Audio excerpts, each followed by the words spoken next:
আমরা কথা দেব প্রিয় বাংলাদেশের জনগণের সাথে আমরা বেইমানি করব না ইনশাআল্লাহ। সস্তা কোনো সুযোগ সুবিধা আমাদেরকে ঠলাতে পারবে না ইনশাআল্লাহ। জনগণের সুবিধা অধিকার নিশ্চিত করাই হবে আমাদের অঙ্গীকার।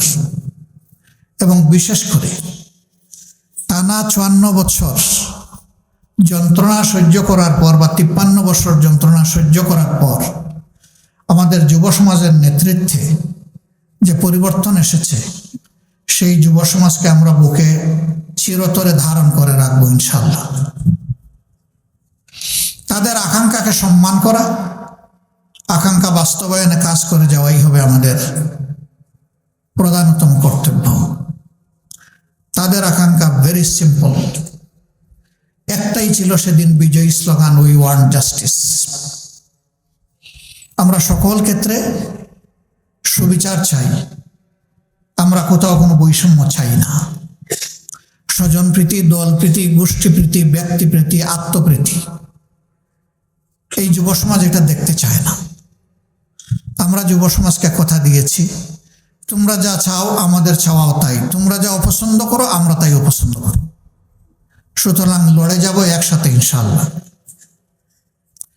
আর যুবকরা যে সমাজে সিদ্ধান্ত নেয়, এই সমাজ পরিবর্তন হতে বাধ্য হয়।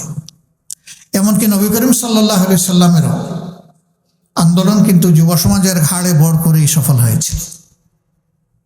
আজকে সেই মক্কা বিজয়ের দিবস, 19 অথবা 20 তারিখ মক্কা বিজয় হয়েছিল, আজকে 19 রমজান। সৌদি আরবে আজকে 20 রমজান চলছে। এই দিনটিতেই অসত্যের মৃত্যু হয়েছিল এবং সত্যের বিজয় হয়েছিল। জাল হক ও জাহাকাল বাতিল ইন্নাল বাতিলা কানা যাহুকা। হুদাইবিয়ার সন্ধির সময় আয়াত নাজিল হয়েছিল, ইন্না ফাতাহনা লাকা ফাতহাম মুবিন। নিশ্চয়ই আল্লাহ আপনাকে সুস্পষ্ট বিজয় দান করেছে।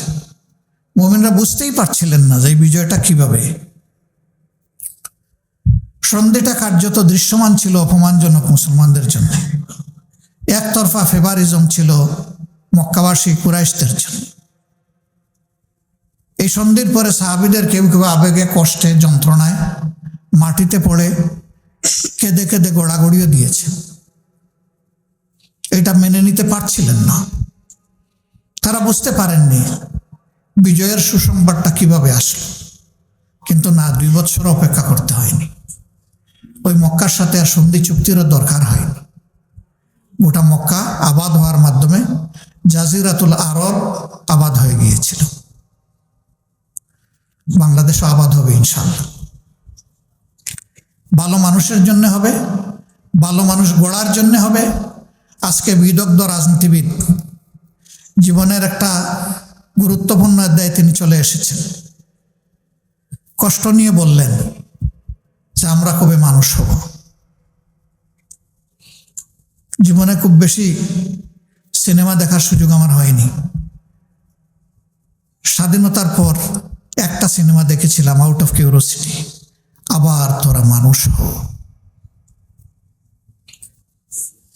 এটি একটি সামাজিক শিক্ষামূলক ছবি ছিল। ছাত্ররা সর্বত্র তাদের শিক্ষকদেরকে অসম্মান করছিল, সিনিয়রদের মর্যাদা পদদলিত হচ্ছিল, মানবতা কাঁদছিল। সেই সময় এই ছবিটা জনগণের মনে দারুণ আলোড়ন সৃষ্টি করেছিল, আবার তোরা মানুষ হ।